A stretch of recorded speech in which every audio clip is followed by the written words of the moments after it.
Pues muy buenas tardes, compañeras, compañeros. Me da mucho gusto verlas y verlos. El día de hoy tenemos a la compañera Daniela Lechuga Herrero. Daniela, ¿ya terminaste empezaste el doctorado o todavía no ingresaste? No, ya estoy más bien a un año y medio de terminarlo, espero, si todo sale bien. Sí, es cierto, sí, ya me habías comentado. A ver, entonces, bueno, pues la compañera nos va a presentar una, como lo dice su artículo, una provocación historiográfica. Me parece un muy buen ejercicio dialógico. Me parece también que en términos de las claves, pues de la construcción del conocimiento, nos ponen en tensión, nos propone preguntas, y bueno, pues el día de hoy tenemos pues esta donación de la compañera, de la maestra Daniela Lechuga Herrero. Bueno, les voy a leer su semblanza. La maestra Daniela Lechuga Herrero es licenciada en Historia por la Facultad de Filosofía y Letras de la Universidad Nacional Autónoma de México y maestra en Historia Moderna y Contemporánea por el Instituto Mora. Actualmente estudia el doctorado en Historia en el Colegio de México, elaborando una tesis sobre el servicio doméstico en la Ciudad de México a inicios del siglo XX. Su trabajo de investigación se ha concentrado en la historia social a inicios del siglo XX en México. Ha abordado el tema de los niños de Morelia y la relación de los niños con los espacios urbanos de la Ciudad de México, utilizando la metodología de la historia oral. Ha publicado algunos artículos como Desde la penumbra, guerrilleras y tareas domésticas en la Liga Comunista 23 de septiembre 1973-1983, una provocación historiográfica en la revista Trashumante. Entre el agua y el asfalto, la experiencia de los niños de clase media en los espacios urbanos, una ciudad para los niños, los espacios de diversión para la infancia en el Distrito Federal, 1928 y 1940. Y otro artículo se titula Entre el ocio y el trabajo, la infancia popular en las calles de la Ciudad de México en la década de los 30.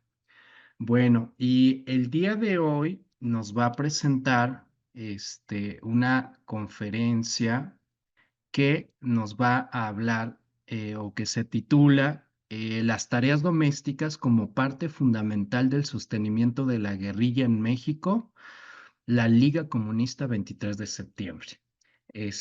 Y bueno, pues quiero agradecer mucho a Daniela el haber aceptado estar aquí, el donarnos tu trabajo, tus reflexiones, el ser parte de este espacio. Eres muy bienvenida.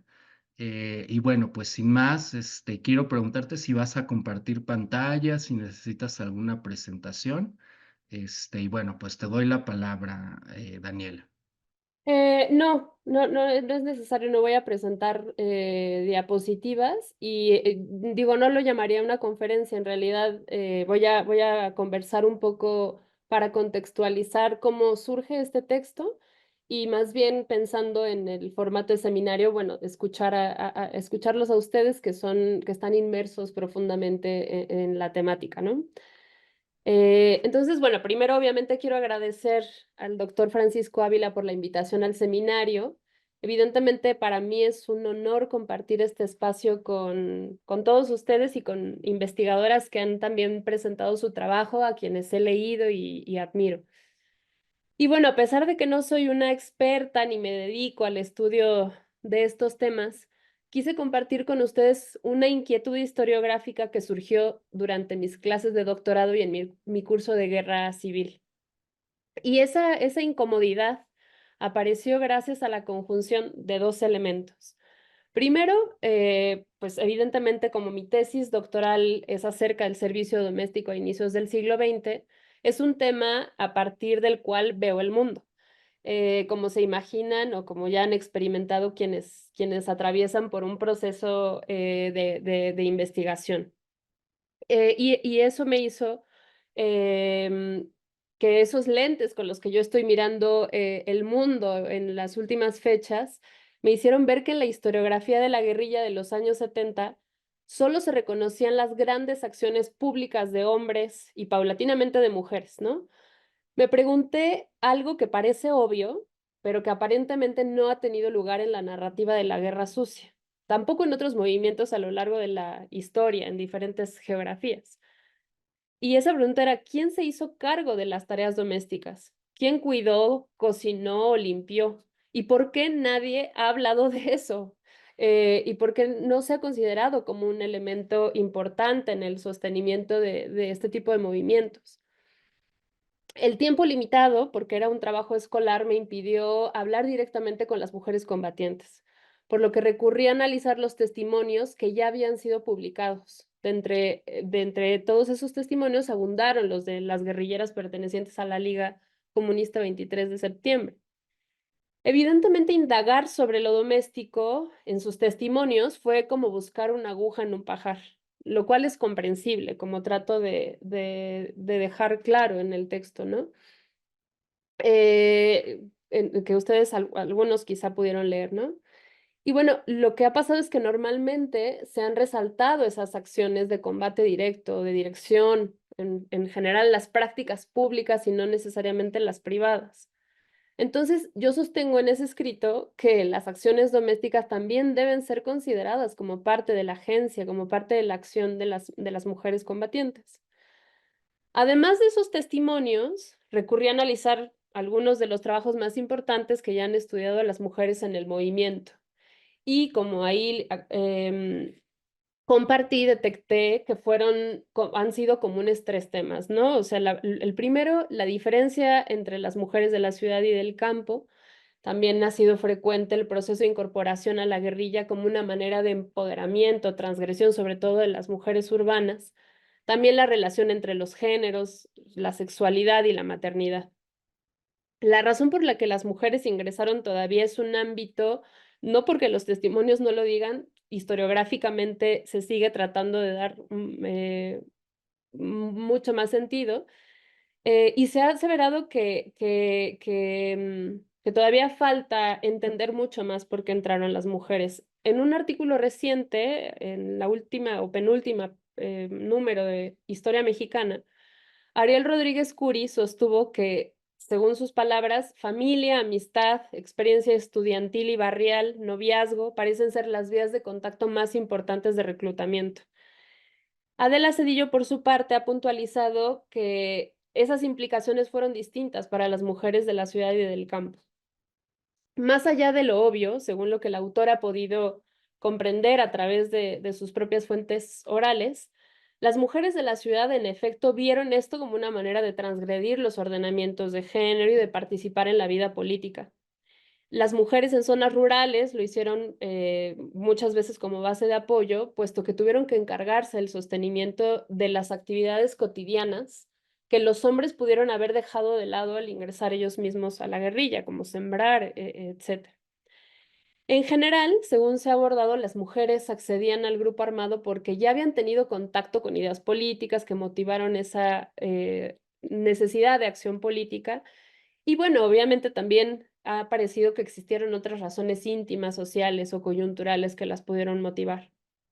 En ese sentido, otro de mis cuestionamientos fue que no solo se ha construido una narrativa en torno a la guerrilla y a la liga específicamente, sino que se ha delineado como un arquetipo de la guerrillera que se vincula con las mujeres que vivieron en la clandestinidad, tomaron las armas, que tuvieron acciones como aparentemente más visibles, ¿no?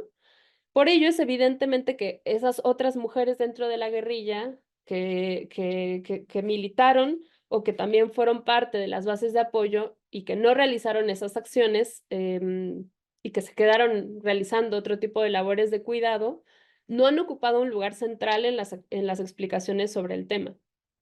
Así, algunas investigaciones han dejado en evidencia que ese modelo de guerrillera normalmente tuvo que ver con ciertas características asociadas a la masculinidad, que tuvieron que ser replicadas, como la fuerza y la acción en el espacio público.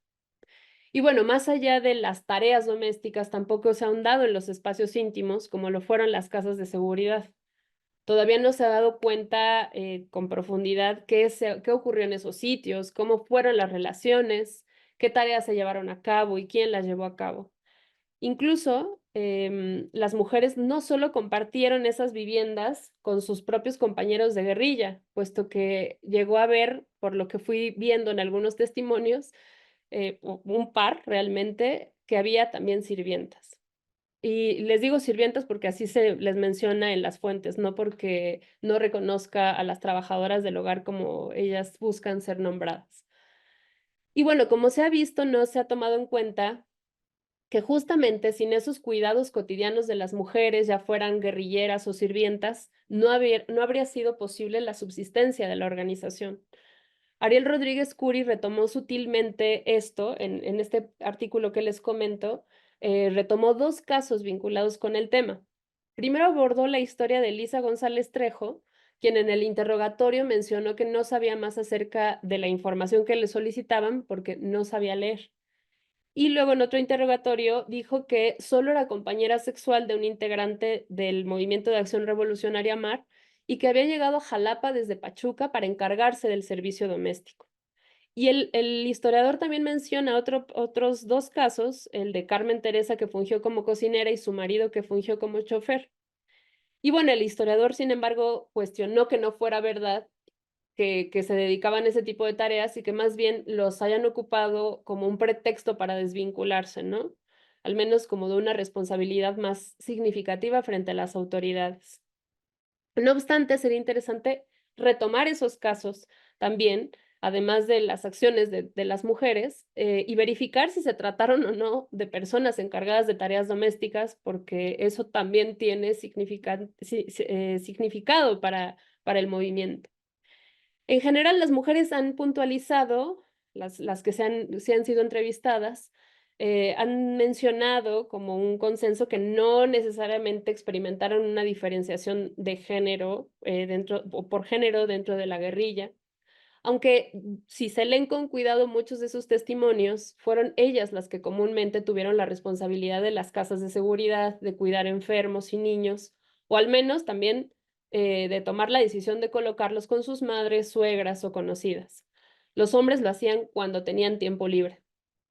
Las tareas cotidianas implicaron el cuidado de animales de corral, preparación de alimentos, limpieza de las casas, cuidado de los niños y heridos. Para las mujeres estudiantes, que esos son testimonios llamativos y se contrastan entre, digamos, el origen de estas mujeres, se incorporaron, decían que el reto era pues mucho más grande, puesto que, según ellas lo expresaban, no necesariamente estaban acostumbradas o no sabían cómo hacer tortillas, por ejemplo. En ese sentido, aprendieron nuevas formas de preparar alimentos como, y cito, como un gesto de afecto hacia los compañeros. Incluso algunas mujeres base de apoyo entrenaron a las guerrilleras urbanas acerca de cómo sobrevivir en el campo y cómo cocinar alimentos. En relación a esto, pese a que se buscó construir vínculos de colaboración entre las mujeres, las diferencias de clase se hicieron presentes y quienes crecieron en el campo estuvieron habituadas al trabajo pesado que implicó hacerlo todo desde cero. Muchos miembros de la familia de los guerrilleros se enfrentaron a condiciones paupérrimas en su vida cotidiana y, como era de esperarse, no tuvieron oportunidad de continuar con sus estudios, muchos de ellos.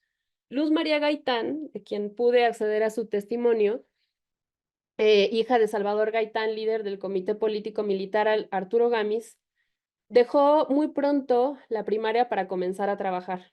De hecho, alguna de las primeras actividades que hizo para ganar un poco de dinero para su familia fue vender raspados, y también llegó a colaborar como trabajadora del hogar.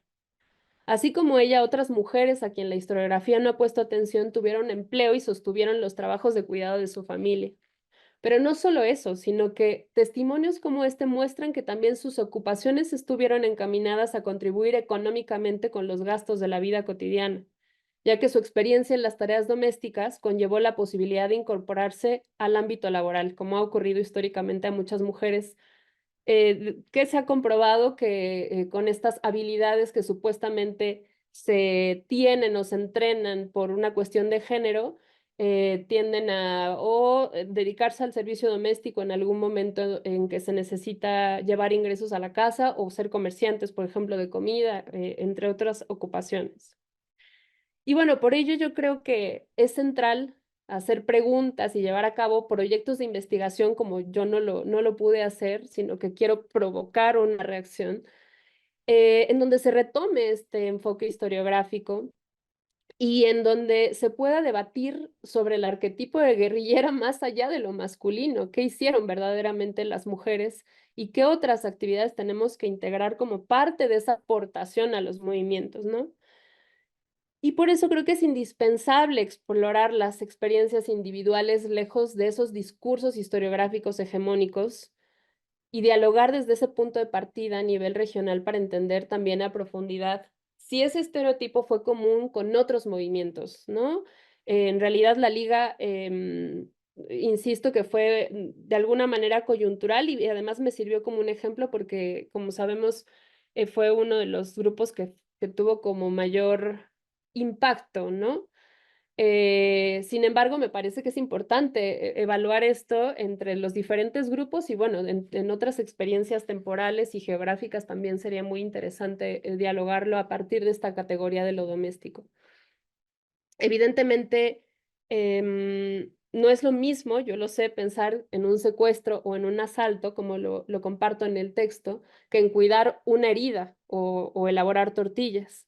Sin embargo, todas esas acciones contribuyeron a la subsistencia del movimiento en cada uno en su medida y en su proporción. Entonces, no solamente creo que se debe de evaluar el grado de intervención, sino que se deben de visualizar todas las formas en que hombres y mujeres participaron, no solo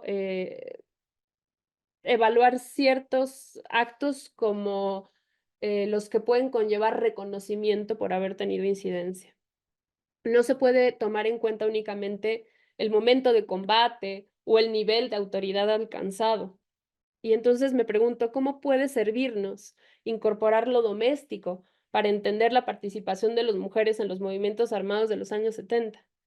Y creo que justamente contribuye a completar todos los aspectos del desarrollo de las combatientes, pero también permite que metodológicamente yo cuando explicaba a mis colegas qué estaba haciendo, o sea, qué locura se me estaba ocurriendo, era como, es que hay que como voltear la perspectiva, ¿no? Y poner, como revalorar ese tipo de tareas de cuidado como parte esencial de que algo suceda en la vida, no solo la vida cotidiana y la reproducción de la existencia, sino un movimiento armado, una revolución, ¿no? Que paulatinamente se ha empezado a estudiar.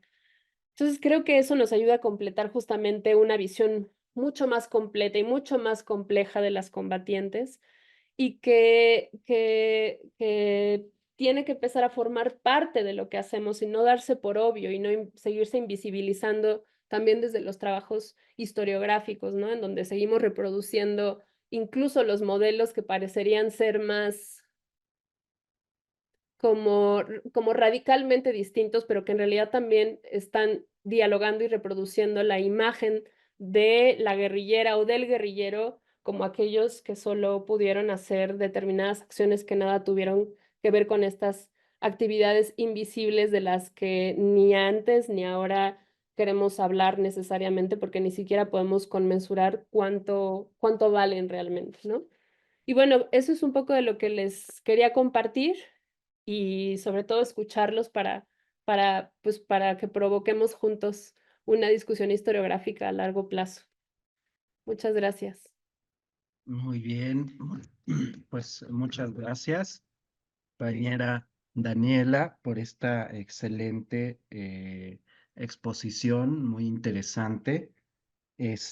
Bueno, pues me parece que a mí me gustaría preguntarte algo, ¿no? Que tiene que ver con este, pues esta cuestión de el problema del trabajo doméstico, ¿cómo tú te sitúas? Me refiero a una cuestión más epistemológica, cómo Daniela Lechuga se sitúa frente a este problema en términos de tu propia biografía, de tu historia. ¿Cuál es tu lugar de enunciación? ¿Dónde está parada Daniela Lechuga y qué pretende, ¿no? Y por qué esta enunciación o este lugar de enunciación es un lugar también de enunciación política, ¿no? ¿Cuál es el contenido político de lo que tú nos estás diciendo, ¿no? O sea, ¿cuál es esa posibilidad de construir un poder que no sea ese poder hegemónico desde la estructura de género y desde el patriarcado, sino qué es lo que en términos políticos también Daniela Lechuga nos está diciendo, ¿no? Que creo que es algo que está ahí en tu texto, y que me parece también muy importante que nos donaras. Eh, bueno, son preguntas muy complejas que ni siquiera me han hecho mis directores, porque estamos más enfocados este, en las fuentes de repente, pero y agradezco entonces tener la oportunidad de tratar de articular algo, ¿no? Y creo que, bueno, a ver, mi lugar de enunciación, para empezar, creo que mi lugar de enunciación lamentablemente es común a lo que ha pasado con otras investigadoras. Pienso en Larisa Lovnitz, ojalá y llegara a hacer un trabajo medianamente similar al que hizo ella, porque de verdad soy muy fan, pero vengo desde una mujer de clase media blanca que se dedica a la academia y que soy hija de una madre soltera que dependió del trabajo doméstico para poder sacar adelante a mí y a mi hermana y poder trabajar y ser medianamente mujer también y profesionista y demás, ¿no? Creo que ese es para empezar el lugar de enunciación. Y mi cuestionamiento en relación con lo doméstico tiene también que ver ya con mi experiencia de la adultez y de encontrarme que aún en esa clase media, como seguramente nos sigue pasando a muchas mujeres y que seguramente les pasó a muchas guerrilleras, dentro de nuestras casas, con las parejas, sobre todo si son heterosexuales, yo soy heterosexual y es, digamos que el lugar que conozco, eh, se sigue reproduciendo la división de tareas de manera convencional, comúnmente. Y lo converso, es una conversación que afortunadamente está en la mesa cada día más con mis amigas y que tenemos en común que todavía, no importando el contexto en el que estemos, o incluso si estamos en un nivel doctoral, o incluso si ya son investigadoras, se sigue existiendo en esa problemática, ¿no? Y en ese sentido yo lo llevo no solo a las preguntas historiográficas, sino que creo que también se va convirtiendo en una postura política y de vida, no nueva, porque yo sé que desde los años 60 ha habido muchas mujeres que han masticado estos temas y que han contribuido para hacer un montón de cosas que yo, pero ni acaso me acerco a hacerlas. Pero pienso en que lo personal es político, ¿no? Y creo que hay que llevar esas cuestiones íntimas. Eso es a mí lo que me apasiona, pensando incluso como en la vida cotidiana, en en ese tipo de actividades que yo jamás vi en los libros de texto cuando era niña. Tampoco he visto en la historiografía a la que accedí en la licenciatura ni en la maestría, pero que yo sigo sintiendo que existe ese vacío. No solo encontré ese vacío como le ha pasado a algunas otras mujeres que se dedican a la historia de género, a la historia de las mujeres, en que no aparecían, sino que no aparecían ciertas cosas que hacemos todo el tiempo y que poco a poco sí se han empezado a abordar un poco más, pero que creo que falta mucho más decirlas en voz alta y seguirlas investigando con fuentes, o digo, en el caso de lo que yo hago, porque soy historiadora, pero desde la antropología, desde la sociología, desde el lugar que se elija, creo que incluso ya es una conversación que paulatinamente aparece en el ámbito público con estos cuestionamientos ya que se hacen para el tema de los cuidados. Entonces también políticamente se va convirtiendo en algo que ya como generación nos está golpeando, ¿no? Platicaba con una amiga que ella me decía, creo que en la generación pasada los divorcios ocurrían muchísimo por el tema de la infidelidad. Y que en España, que es el dato que ella me daba, no lo sé cómo es en México, lo que está pasando es que las parejas se divorcian hoy en día porque no se están dividiendo bien las tareas domésticas. Y creo que porque somos una generación que está retomando algunas cosas de mujeres que ya anteriormente lo habían dicho, pero que estamos pensando en que no tiene que ser así. O sea, que digamos, la emancipación no solo puede ser de puertas para afuera, sino que tiene que tocar nuestras cocinas y nuestras recámaras y nuestros baños y la ropa y todas esas labores cotidianas.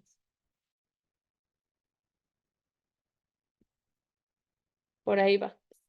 Muy bien, pues es justamente este ejercicio que tú estás haciendo, uno de los elementos, yo diría uno de los principios epistémicos y metodológicos que se proponen en este seminario, ¿no? Ese ejercicio que tú has transitado es efectivamente uno de esos principios bajo los cuales partimos de que las categorías no son neutras y que mucho de lo que tú nos estás revelando tiene que ver con esa jerarquía de conceptos y categorías que tienen un elemento sexual.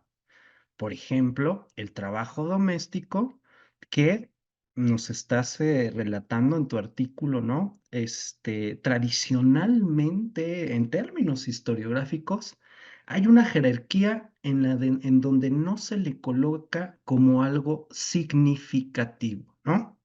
Y esto tiene un elemento, por supuesto, muy articulado con lo que estamos pensando en términos de la reflexión global de este seminario, que tiene que ver con el problema del androcentrismo.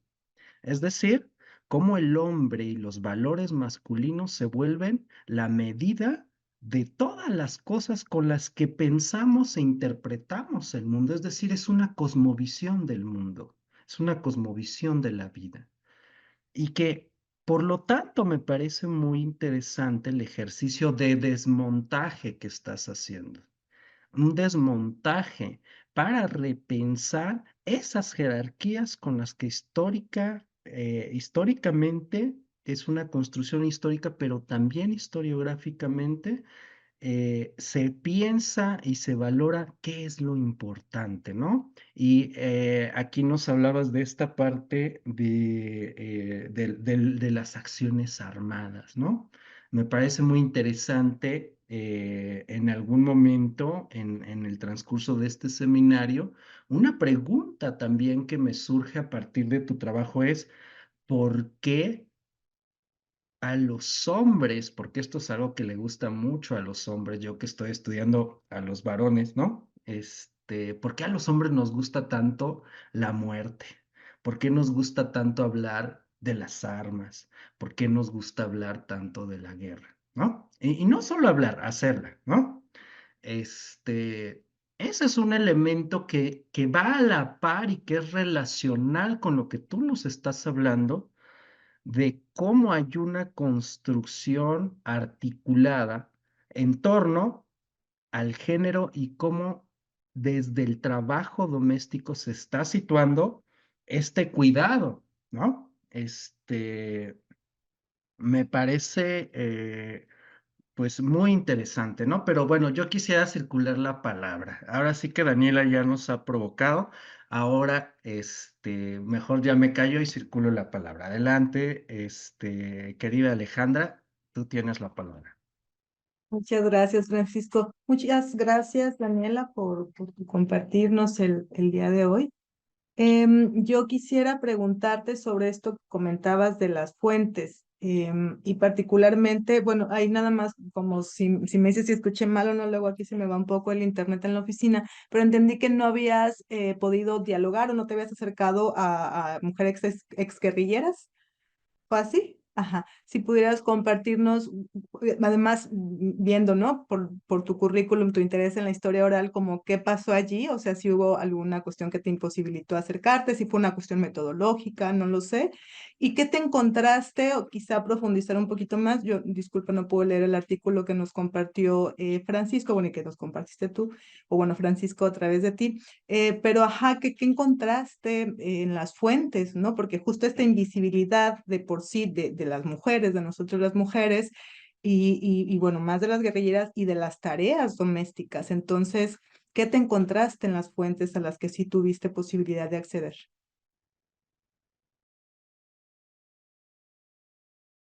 Bueno, como les decía, lamentablemente yo no pude hacer entrevistas porque el contexto de este texto, que se volvió un artículo, sin que necesariamente yo lo imaginara cuando lo hice, es que fue un trabajo escolar que tenía 2 meses para hacer y que eso me imposibilitó a poder realizar entrevistas.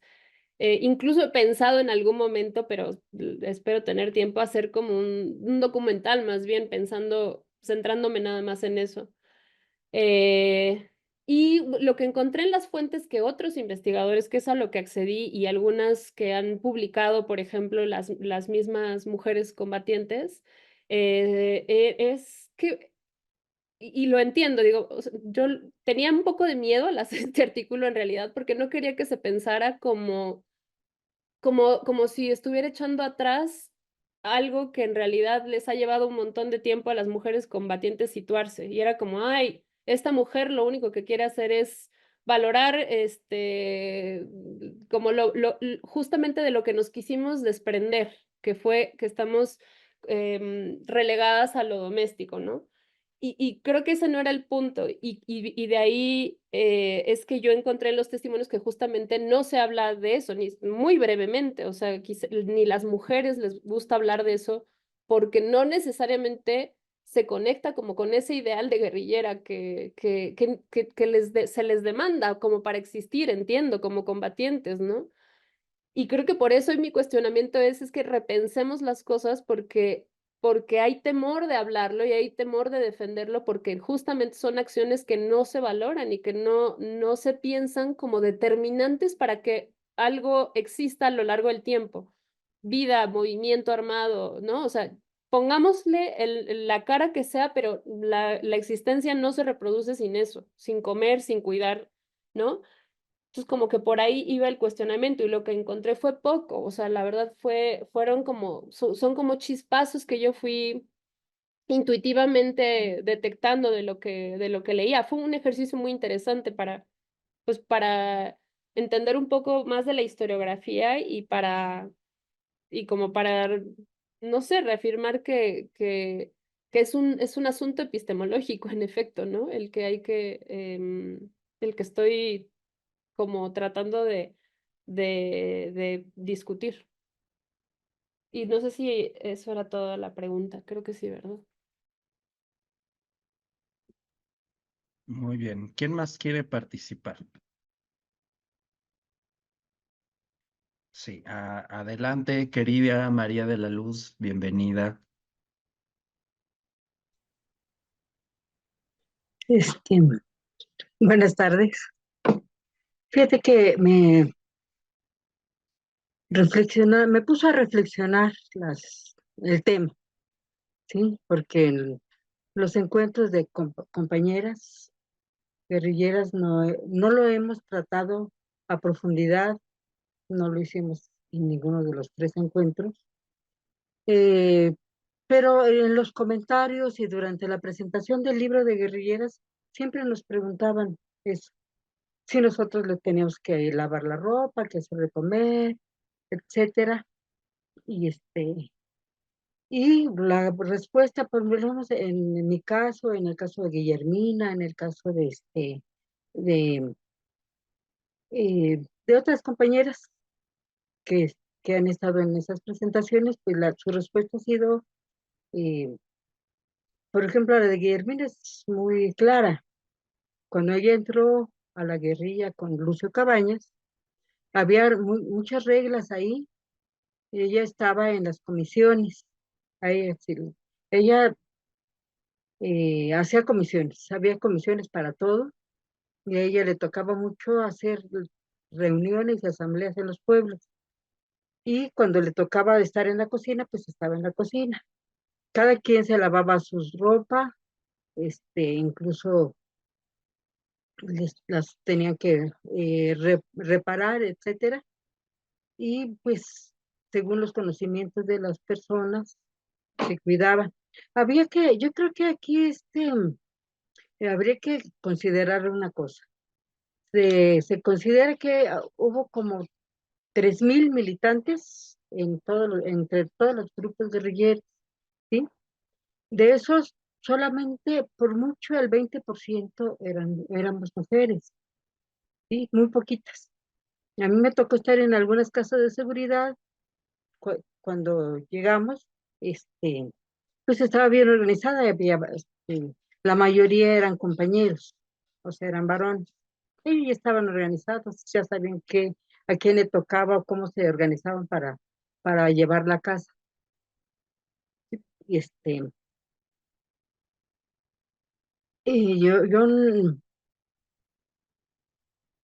y eso lo vi pues, en la mayoría, o sea, no quiere decir que esas 20% de mujeres que estuvimos incluidas en la actividad guerrillera, ya como militantes de tiempo completo, no nos encargamos de hacer el, las tareas domésticas, sino que ya cada organización tenía sus propias reglas y habría que ver.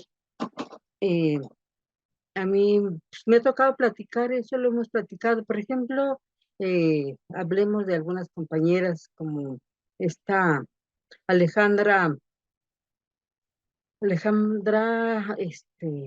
ay, eh, Cárdenas. Cárdenas. Sí, ella pues era ya una eh, intelectual que entró a la guerrilla con Lucio Cabañas para, como una escuela de cuadros, para formar cuadros.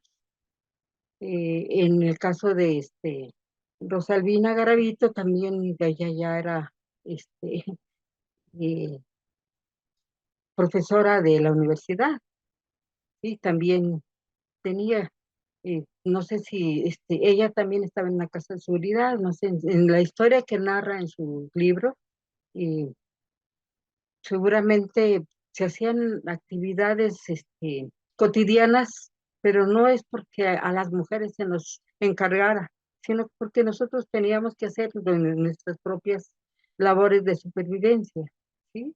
De, de cómo vivir, y en eso como que yo no había mucho problema cuando hemos comentado como que, ay, como que era algo que se sobreentendía y que no había ese problema de que fuéramos a hacer estábamos nosotros ingresando a un espacio público, ¿sí? Y en nuestra casa formal, pues, estábamos en el espacio privado. Entonces, estamos conquistando otro tipo de vida, otro tipo de relaciones. Nosotros, la opinión de casi las mayorías de las compañeras que hemos platicado es que se estaba tratando de lograr una igualdad y una equidad dentro de la convivencia eh, entre los compañeros y compañeras. Y bueno, en el caso de la maternidad es algo que muchas compañeras ya no quieren hablar ahora, pero si vemos la historia de Margarita Andrade Vallejo, pues ahí se ve que estuvieron a sus hijos con ellos y ya los tuvieron se separaron de ellos cuando ya estaba muy difícil la situación. Incluso Margarita Andrade pues tenía unas vecinas que le ayudaban a cuidar a su hijo, y por eso tuvo que entregar a su hijo con la encomienda de que pues entregaran a sus familiares. En el caso de esta Aurora de la Paz, ella eh, tuvo que dejar a sus hijos, vivían con ellos y con Carmelo, y cuando ya estaba también muy difícil la situación, dejó a sus hijos con su mamá. Y, y con había compañeras en el BAP, por ejemplo, que eran estudiantes y eran, si se embarazaban, mm, me tocó saber de que pues las, no es que las obligaran, sino ellas determinaban que abortarían. Y muchas compañeras, porque eran, pues, no, como que la actividad que estaban desarrollando no era muy compatible con la maternidad. Entonces ella, por lo menos 2 casos conocí de que abortaron por decisión propia y, y consensuado con la organización. Entonces sí, es algo que no se ha hablado mucho, pero como que no nos causaba a nosotros problema.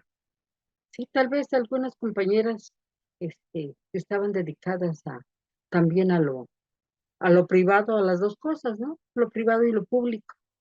No era, o se organizaban con sus compañeros para y, realizarlos. Y llegaron a preguntar que si nosotros éramos las putas de los guerrilleros, si las mujeres que habían entrado en las organizaciones, este, y cosas así, ¿no? De que a veces hay una mala interpretación, y- pero sí, sí, y digo, sí es importante, pero no tan importante esa pregunta. Como que, pues generalmente, y además la mayoría de las compañeras con las que hemos platicado de lo que hemos sabido y de lo que comentan sus hijos o sus familiares, es que eran personas totalmente convencidas de lo que estaban haciendo. Ingresaron, pero, y sobre todo la guerrilla urbana con la que he tenido más contacto, es que ingresaron por decisión propia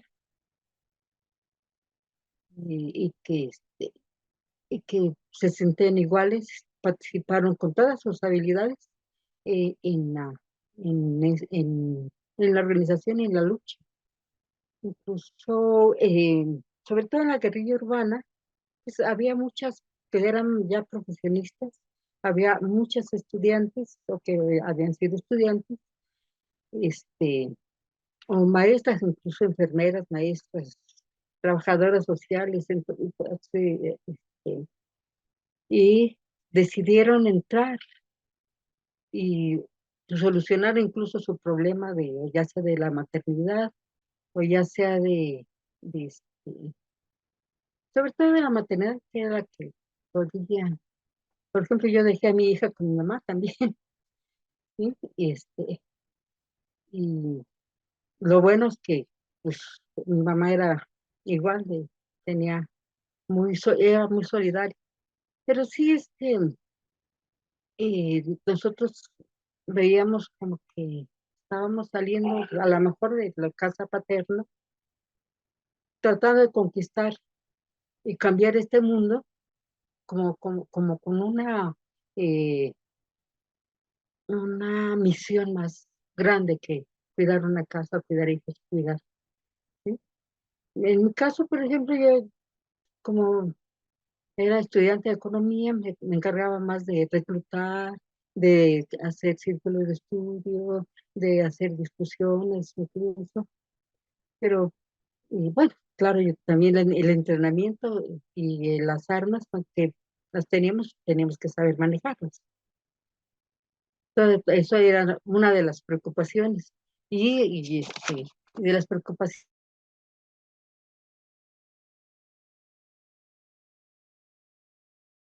o nos daban las armas, y en algunos casos pues, las tenían que conseguir. Y bueno, no sé si eh, un poquito, como dice, yo creo que a Daniela le hubiera gustado más estudiar directamente, platicar y hacer entrevistas y plantear ese tema, dentro de la discusión de todas nosotras. Porque por ejemplo, por la idea de hacer ese encuentro de niñas guerrilleras fue precisamente de una compañera investigadora, esta Nora Crespo. Ella nos invitó y nos entusiasmó para que contáramos cómo había sido nuestra infancia y por qué habíamos llegado a incorporarnos a la guerrilla. Y habíamos propuesto después de un encuentro para hablar de la maternidad, pero allí las compañeras como que dijeron que no, la maternidad, y lo que sí tuvimos pendiente, ya no lo hicimos porque, mm, bueno, pues de esas situaciones, el hacer, ¿cómo fue, qué fue después, qué hicimos después del movimiento armado? ¿Cómo nos reintegramos a todo y por qué? ¿Por qué dejamos ese movimiento? ¿Y por qué cómo nos reintegramos? Hay compañeras que se reintegraron. Bueno, hay muchos casos un poquito trágicos. Por ejemplo, compañeras que ya se habían retirado de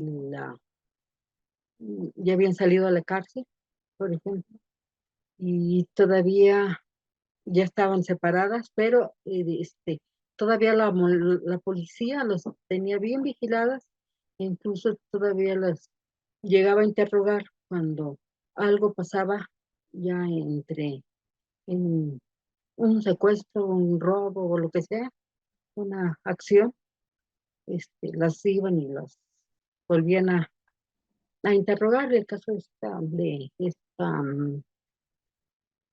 ¿cómo se llama esta compañera? Una compañera de Guadalajara. Pero sí, sí está interesante, pero el tema como que no lo habíamos reflexionado mucho. Y yo cuando mandó el tema Francisca, dije, bueno, ¿qué habrá? Me interesó el tema, pero me hice la misma pregunta, ¿sí? ¿Cómo lo solucionamos?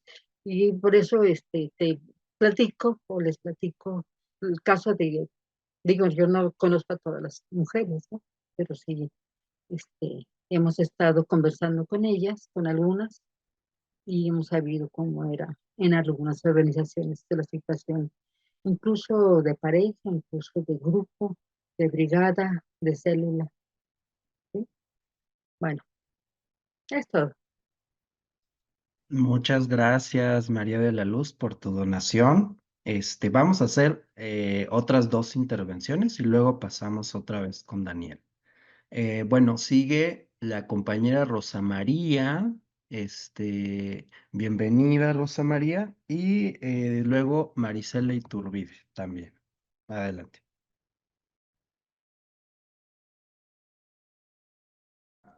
Tú, ándale, micrófono. Sí. Tengo problemas con mi cámara, no sé por qué. Como me conecté primero por mi teléfono, pero pues aunque no me vean, aquí estoy, he escuchado todo. No, sí te Bueno, pues muchas vemos. gracias. Sí te ¿Ah, sí me ven? vemos. Sí.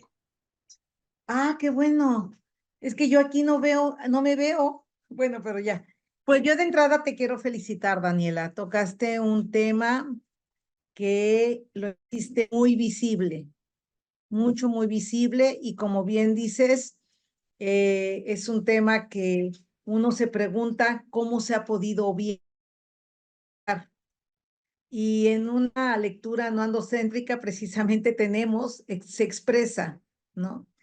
Yo me sentí muy identificada porque con tu lectura de ahorita que nos mandaron el documento y después tu exposición, porque efectivamente hay una diferencia muy clara entre las mujeres que participamos en las organizaciones, ¿verdad? Y somos unas de ciudad y otras de el campo. Yo quiero compartirles que el día que la organización nos llevó a una escuela, ¿verdad? Una escuela guerrillera, pues la verdad, ese día creí que que iba a poder terminar ese fin de semana porque pues no estaba acostumbrada, no tenía ni idea de lo que era vivir en el campo, ¿no?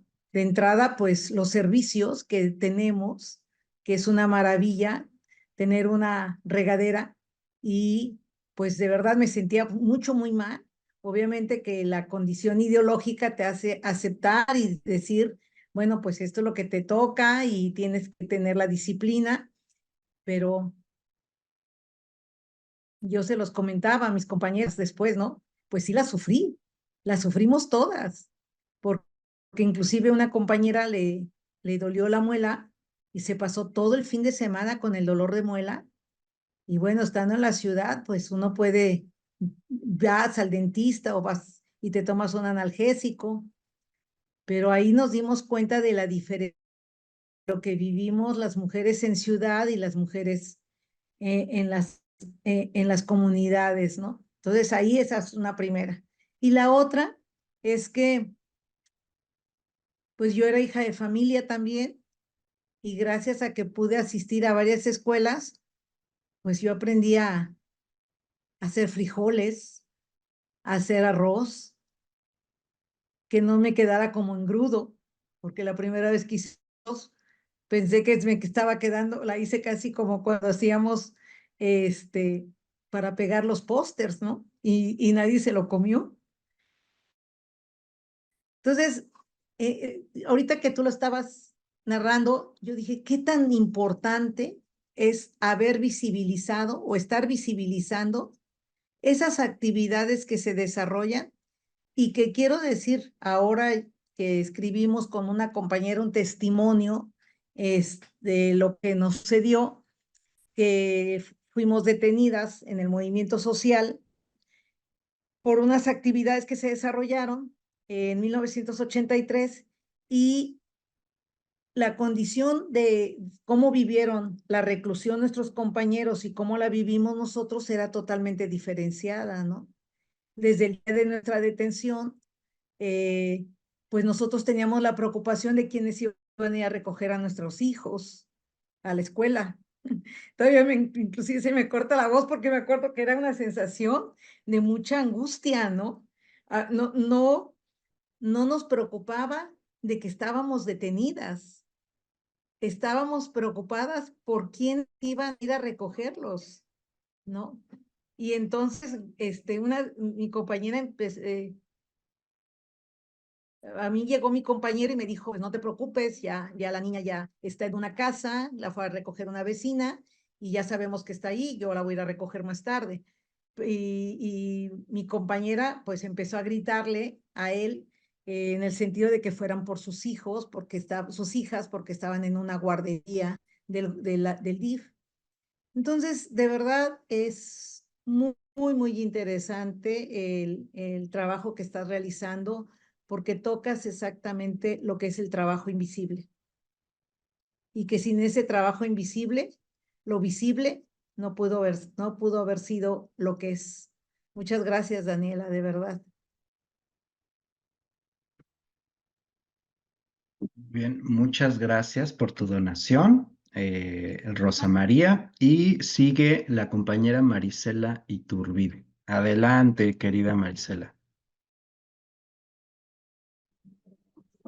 Muy buenas tardes a todos y todas. Bueno, yo quiero hacerle una pregunta a la maestra Daniela, ya que su tema de investigación pues está muy relacionado con lo que yo estoy haciendo actualmente, ¿no?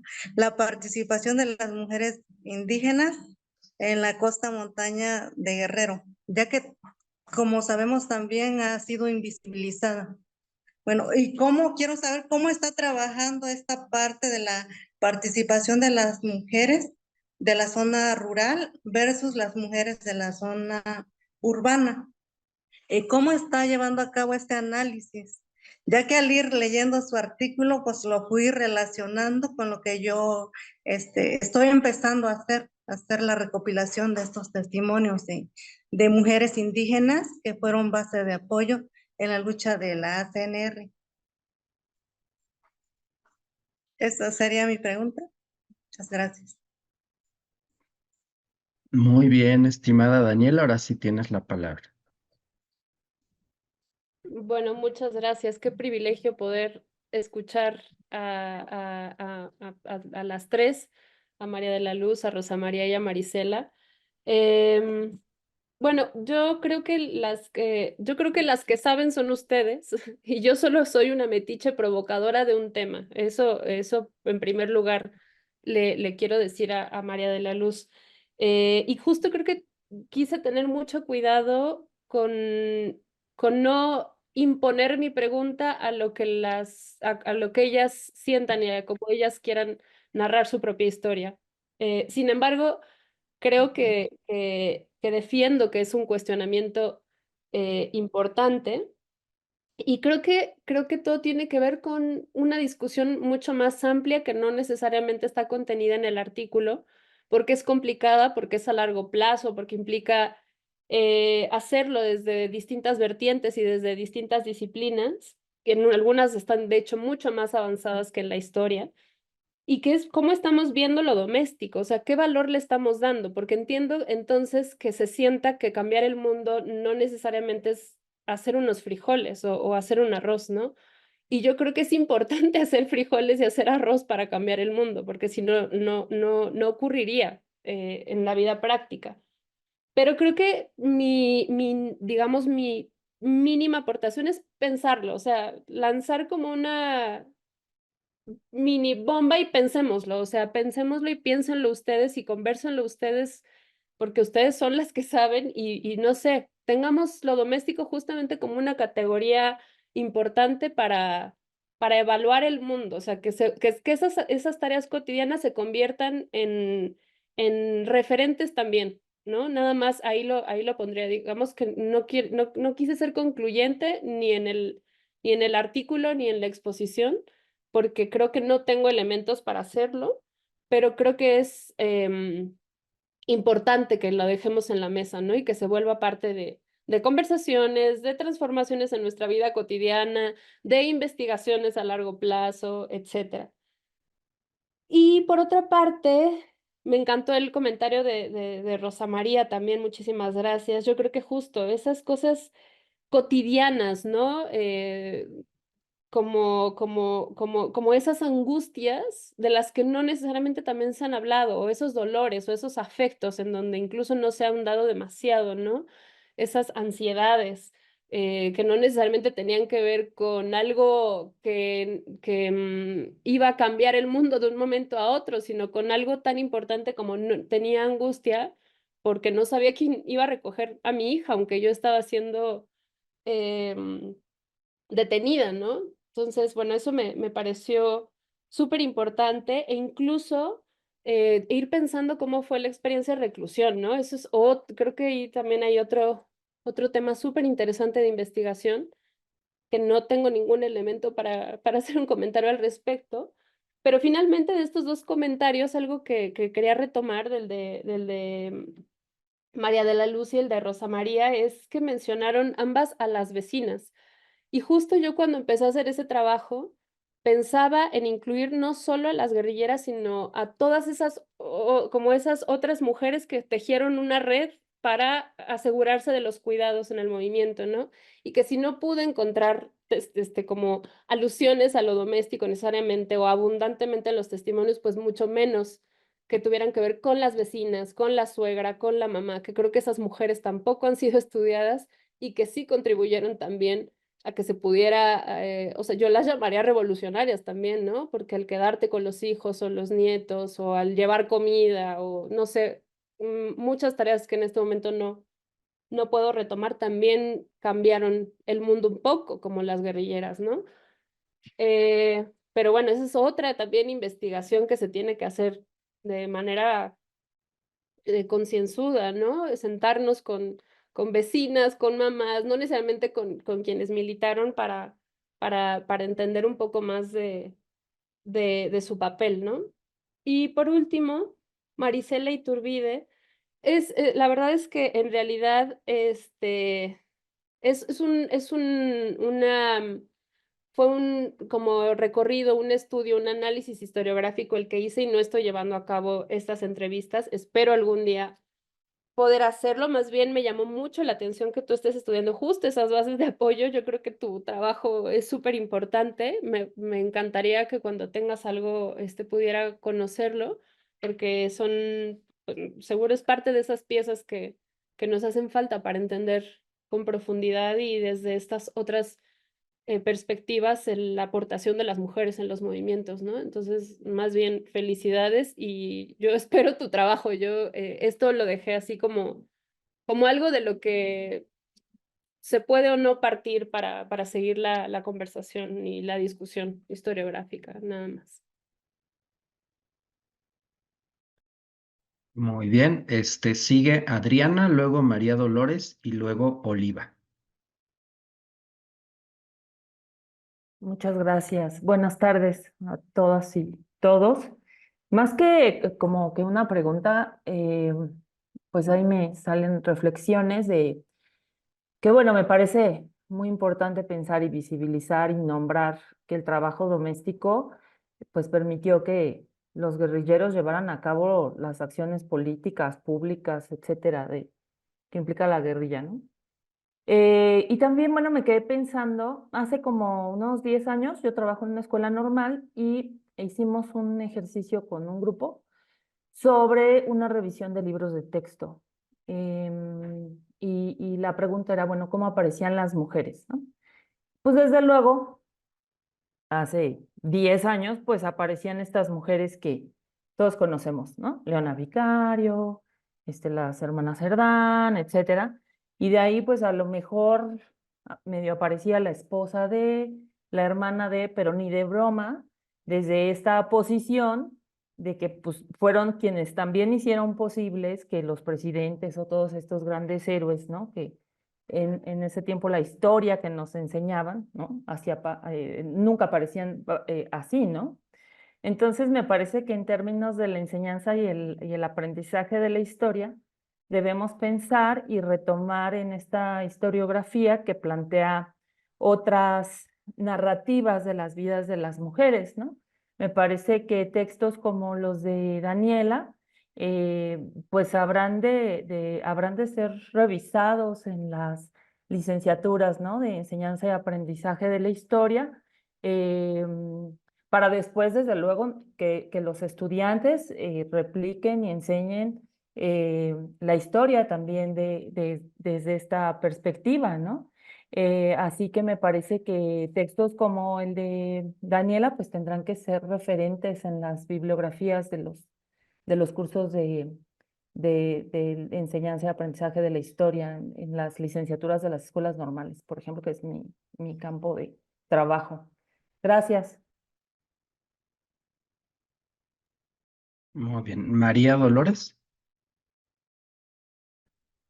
Sí, gracias. Igual en el sentido, no tanto de preguntas, sino de reflexión. A mí me deja reflexionando muchas cosas y sobre todo la importancia que se plantea entre estas dos esferas que se han discutido como lo privado y lo público, ¿no? Desde el feminismo y que en un principio pues fue importante cuestionar pues que las mujeres no podían acceder al espacio público por roles de género, ¿no? Pero el centrar la importancia del estar, de atender la visión hacia el trabajo doméstico como importante para la reproducción de la vida y para la estabilidad social, me parece también que ha sido un análisis muy importante desde la historia del feminismo y otras disciplinas, cómo es que estas tareas pues generan o están orientadas hacia otro sentido, ¿no? Hacia el de la sostenibilidad de la vida.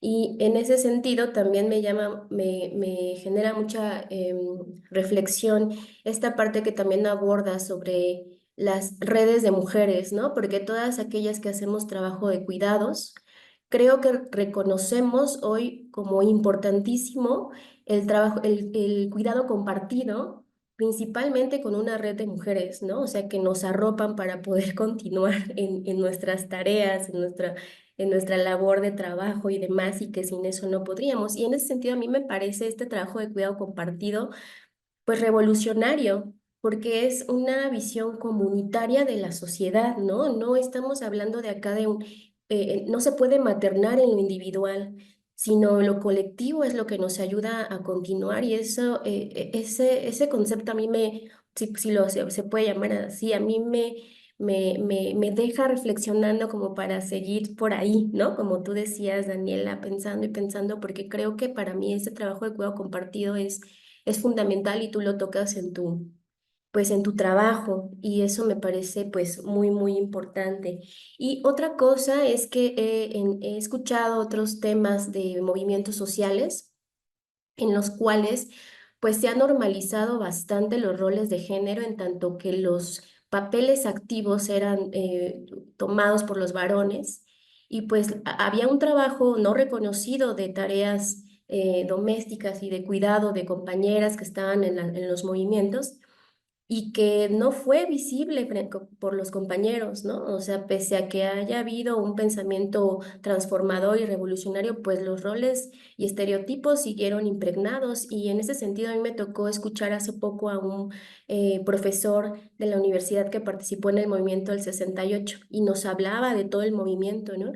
Y le preguntaron justamente que cuál había sido el papel de las mujeres en ese movimiento y pues si habían hecho estas tareas de cocinar y demás, y él decía que sí, pero lo tomó como normal, ¿no? O sea, como reproduciendo pues una cosa de roles, o sea, sí, ellas estaban en la cocina y ya, y ya mayor el profesor, ¿no?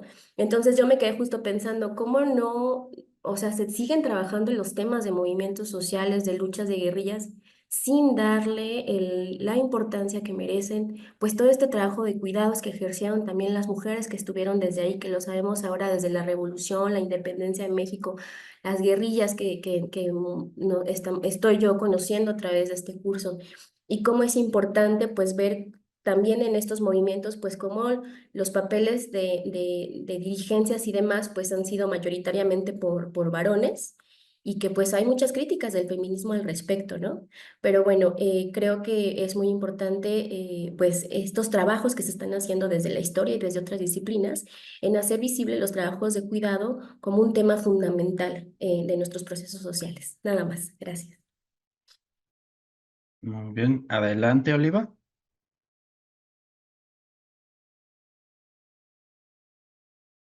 Buenas tardes, doctora Daniela, felicidades, maestra, ¿verdad? Casi doctora, felicidades, gracias.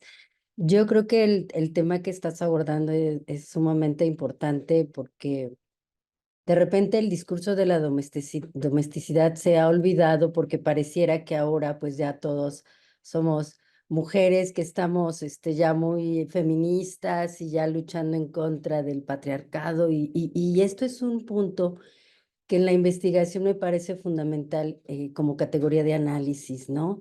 Como categoría de análisis en ver cómo se organiza una sociedad, cómo se está organizando, pero también ahí hay una negociación, ¿no?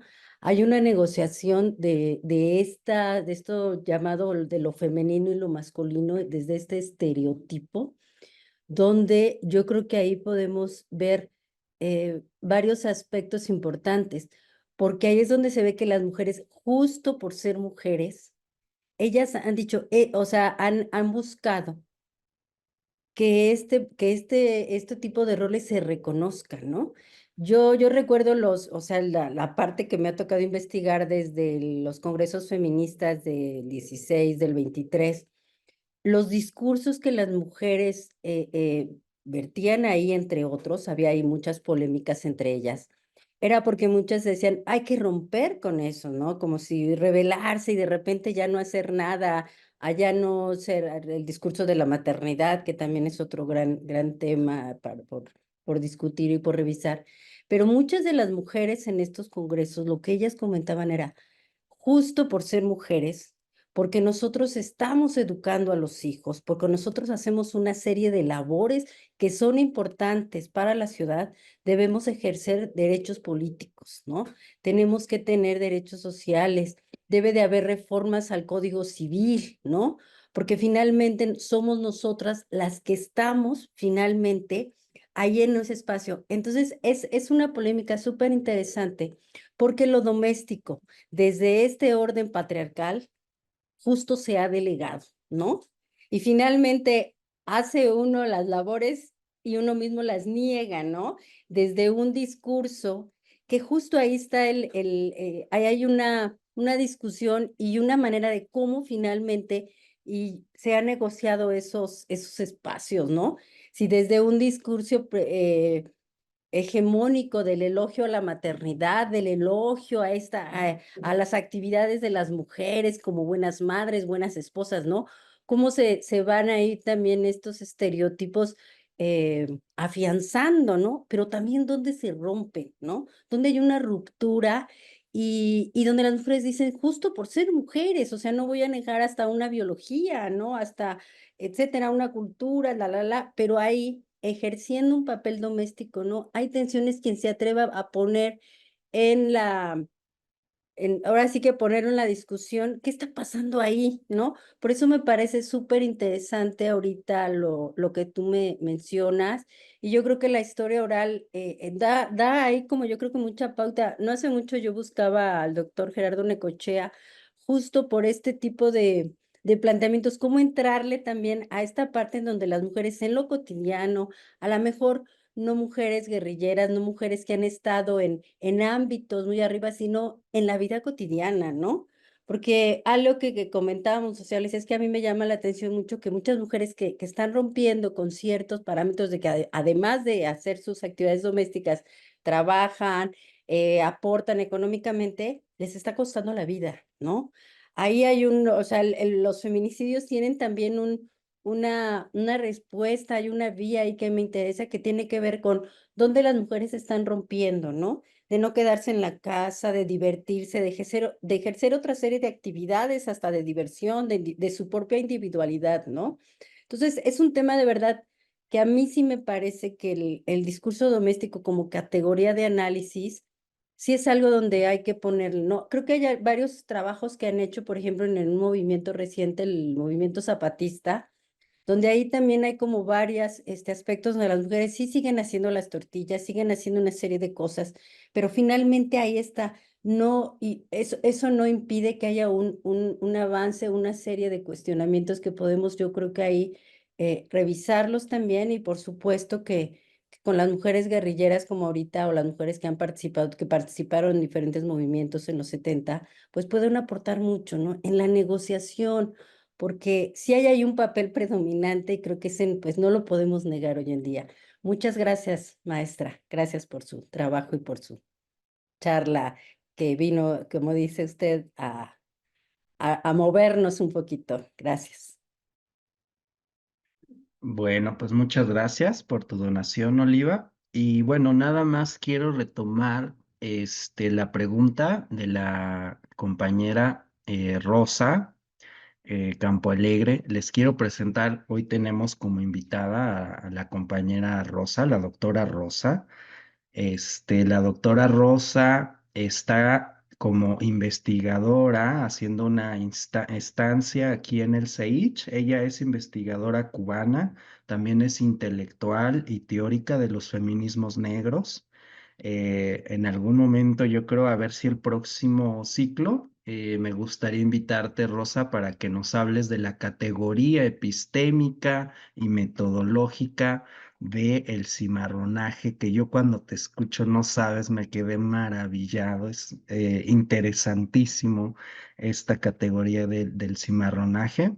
Y bueno, pues bienvenida, Rosa. Y Rosa acá nos está colocando una pregunta que un poco tenía que ver con este lugar de enunciación de Daniela también, ¿no? Daniela decía, soy blanca, ¿no?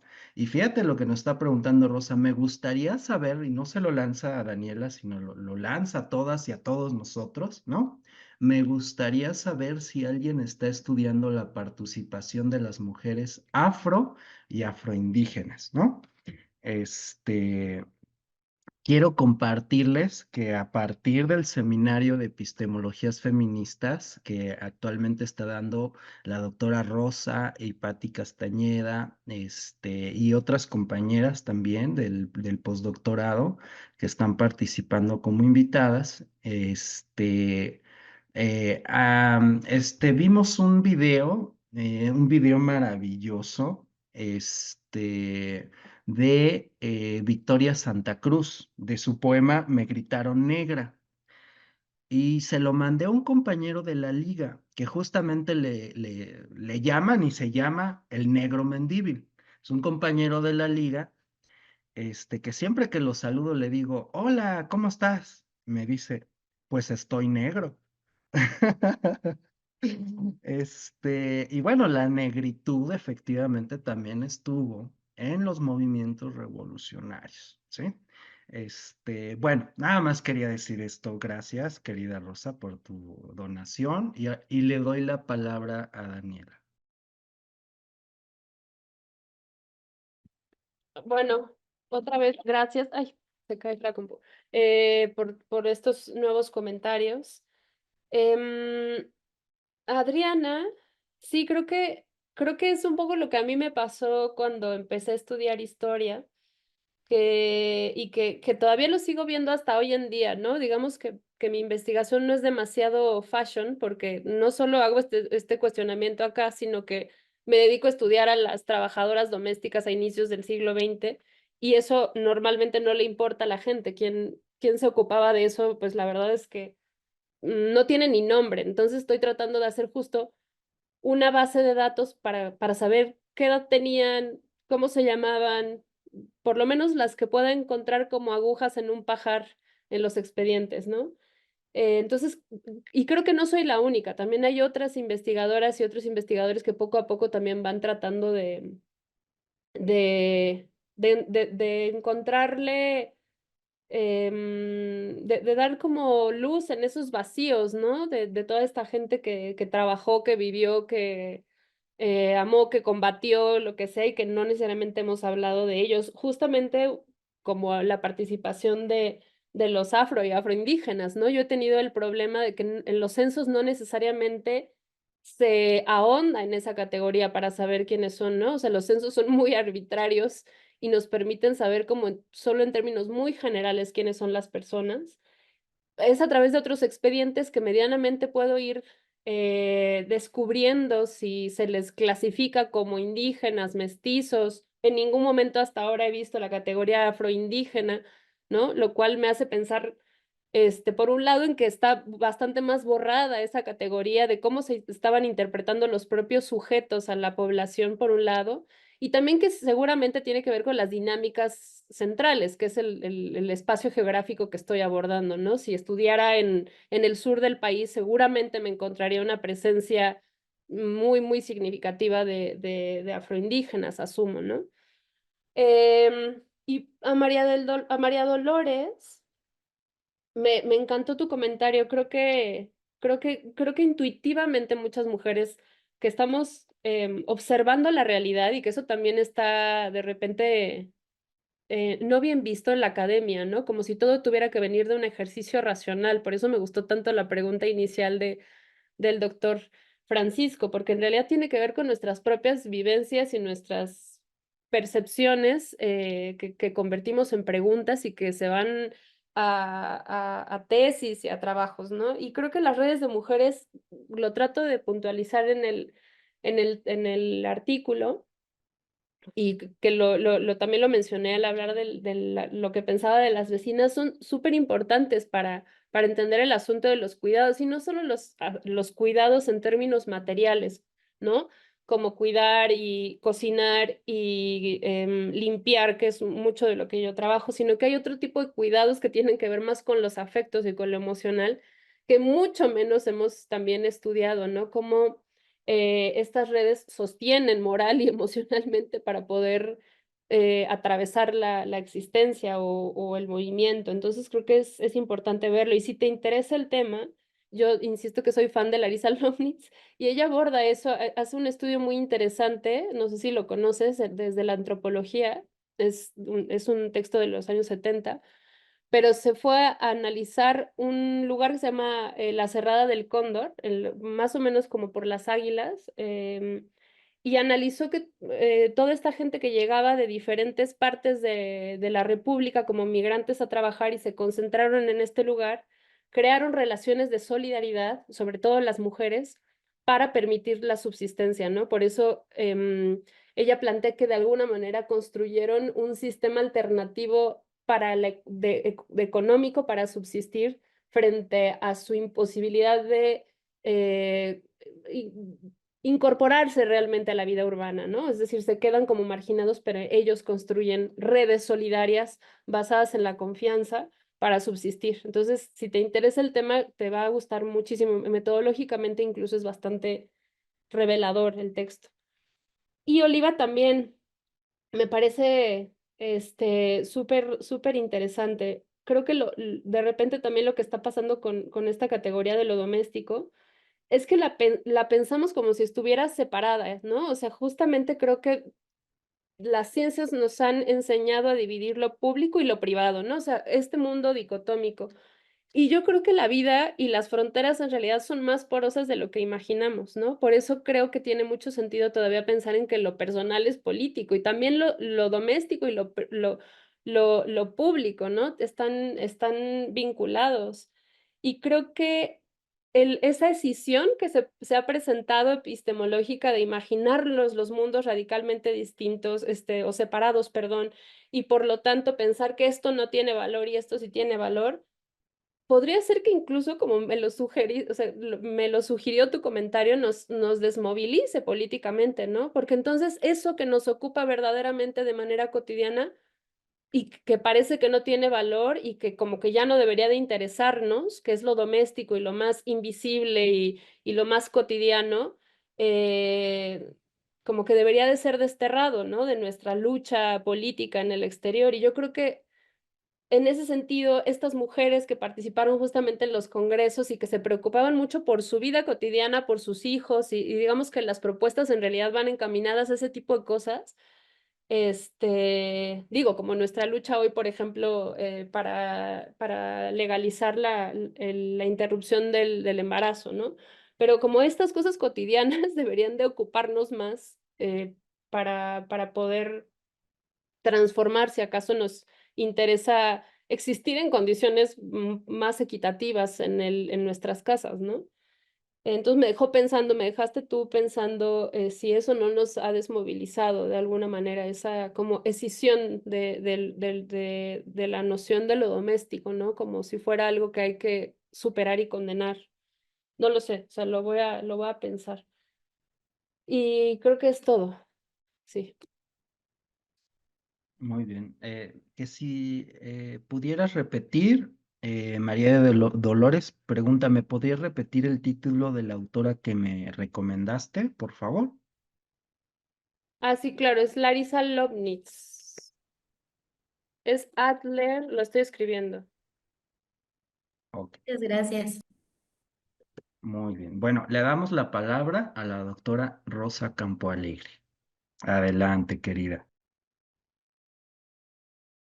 Ay, querida Rosa, el micrófono, actívalo.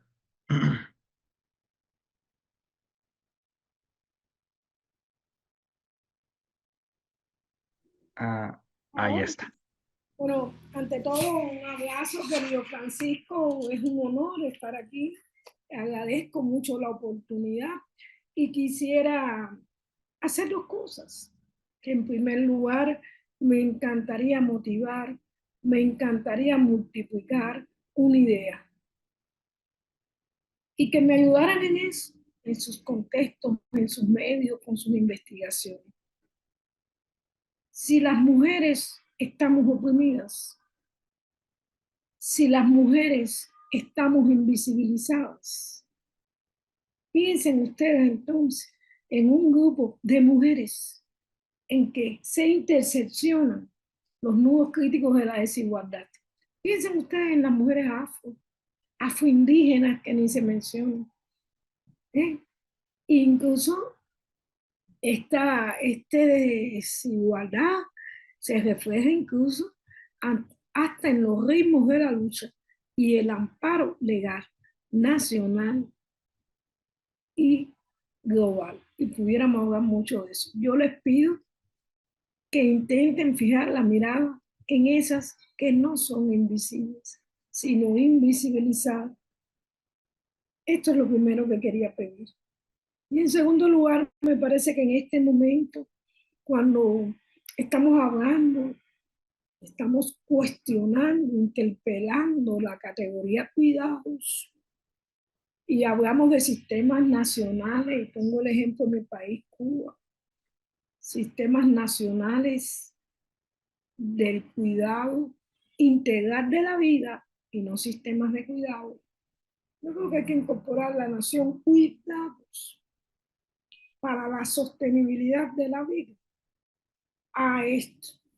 Es un giro epistémico en nuestros estudios historiográficos, porque cuidar, este concepto de cuidar como sostener la vida, hace lo que tú decías, querida doctora, las hace guerrilleras.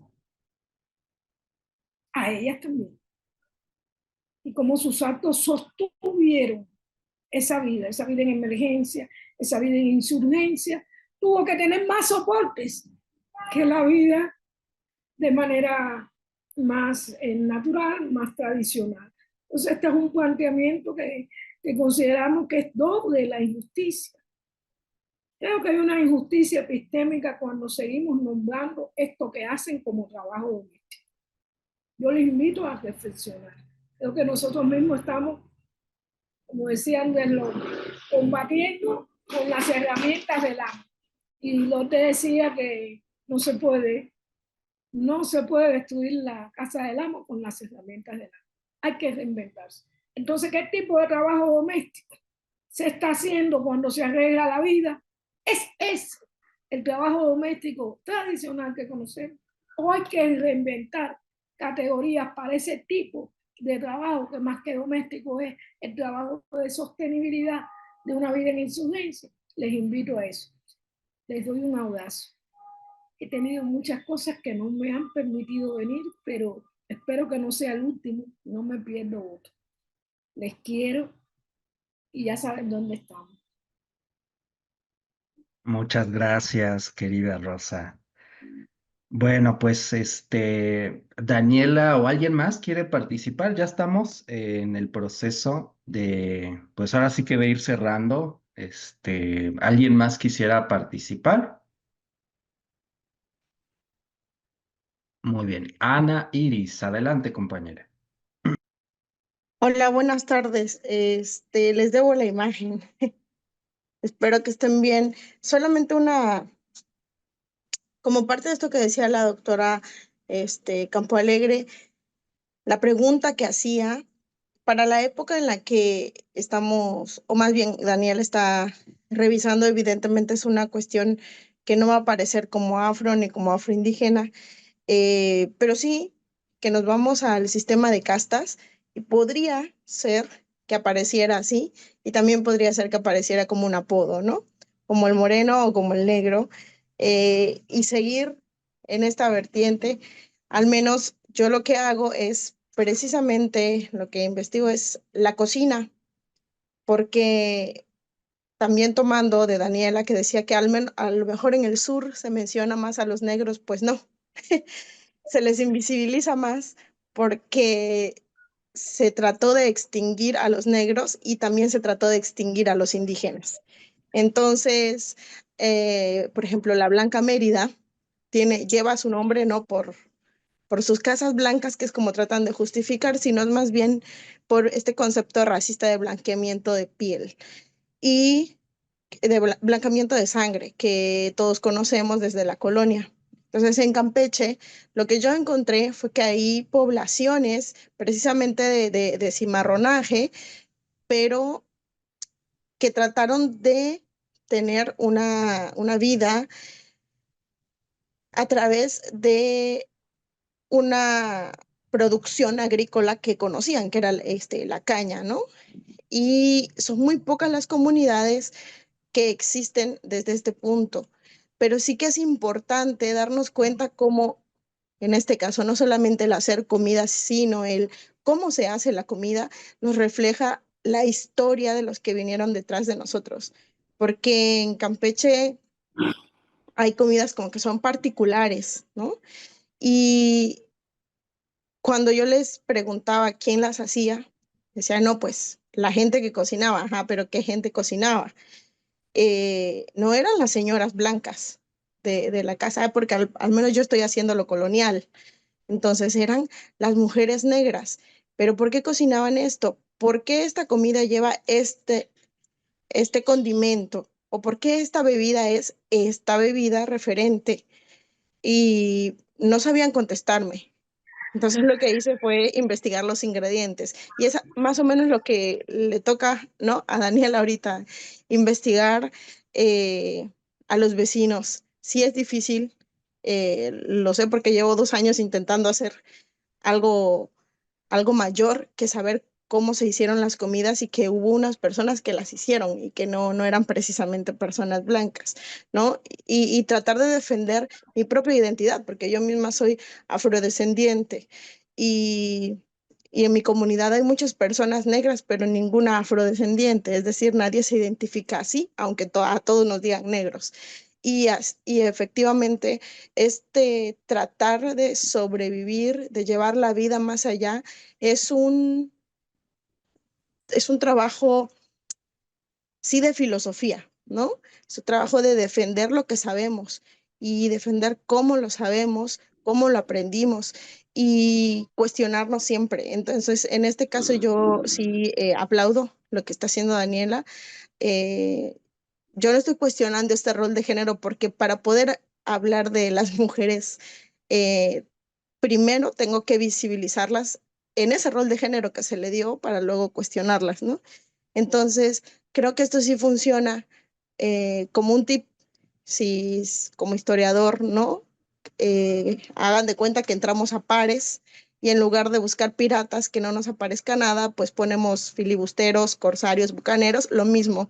Pues no buscamos eh, afro afrodescendientes o afroindígenas, sino buscamos pues apodos, que es con algo con lo que podría ser que aparezca mucho más rápido o que sea una pista mucho más rápida.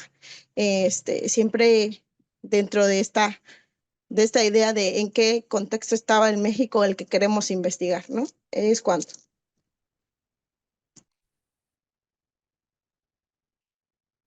Muy bien, muchas gracias Ana por tu donación. Y bueno, pues ahora sí, Daniela, si quisieras comentar algo al respecto. Pues nada, más bien me dejan tarea, la doctora Rosa Campoalegre me deja la tarea también de imaginar esas otras categorías, ¿no? Me, me parece súper importante lo que dice, qué palabras se usan incluso para discutir lo que estoy buscando discutir, ¿no? Entonces creo que va esa tarea que, insisto, ya tienen avanzada en otros espacios académicos como la sociología y la antropología, que hay que aprenderles del tema de los cuidados en la historia. Creo que de repente los historiadores somos como reticentes a incorporar ciertas categorías cuando no son mencionadas en las fuentes y demás, ¿no? Pero habrá que pensarlo y discutirlo y si es necesario incorporarlo, ¿no? Em, y bueno, sí, creo que ambas también me interpelan mucho, sobre todo para mi tesis doctoral con relación a esas otras mujeres que yo, sobre todo son el mayor grupo de las trabajadoras domésticas, y les digo así, y en realidad sirvientas, porque así se les decía en las fuentes, son indígenas, son de origen indígena, pero habrá que afinar la mirada y, justo como dice Ana Iris, pensar en otros términos que normalmente no sean como los que nos imaginamos para poderlos encontrar. Me parece que es una tarea que me llevo importante para incorporarlos como parte de mi estudio. Así que les agradezco las sugerencias a ustedes, los comentarios a todas, que haya hecho eco. También me pone muy contenta que uno no se quede solo o sola en los textos. Les agradezco mucho. Y nada, sigamos trabajando. Muy bien, bueno, pues Daniela, compañeras, compañeros, ya estamos cerrando. Me gustaría que pudiéramos pues terminar escuchando a Daniela. ¿Cómo te vas, Daniela, y cómo te sientes? Y cerramos. Pues como les decía, muy contenta. Creo que el hecho de que sea un seminario con diferentes visiones, es decir, que no seamos los historiadores solo viéndonos con historiadores, sino que se pueda brevar de otras perspectivas, enriquece muchísimo lo que hacemos. Entonces me voy llena de como de esta, no sé, como de tareas por un lado, de cuestionamientos que ustedes me regresaron a mí, perspectivas que quiero incorporar para ir pensando a largo plazo, pero como muy llena de que haga eco o que incomode o que haga eco en un sentido de ahondar en esa discusión, porque de repente empiezo a masticar que puede ser que sea como un poco mi batalla de vida, pensar el tema, ¿no? Y creo que eso es lo más importante, encontrar algo que te apasiona para trabajarlo desde el lugar que tú elegiste. Me siento afortunada por eso y por seguir conversando con ustedes. Estoy muy agradecida, de verdad. Muy bien. Bueno, pues nada más un último aviso. La próxima sesión nos va a donar la doctora Ana Luisa Sánchez Hernández una conferencia que se llama Silencios, Memoria y Testimonio, un acercamiento feminista a las historias de vida de las mujeres. Entonces, esto va a ser la sesión 9, el 7 de noviembre, o sea, la próxima semana. Es un poco, aquí los tiempos no son tiempos convencionales, sino que a veces 15 días y así nos vemos. Pero bueno, pues ahora sí, en noviembre nos vemos casi todas las semanas. Cerramos ahora sí que viene el año. Y entonces, pues nos estaremos viendo aquí el próximo jueves. Les voy a mandar alguna lectura sugerida por la doctora Ana María, Ana, perdón.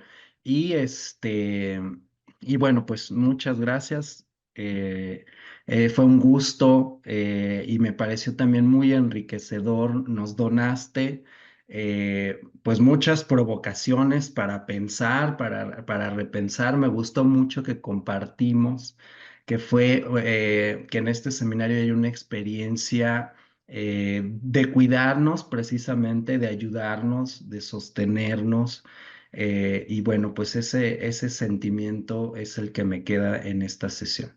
Muchas gracias y pues que tengan bonita tarde, noche.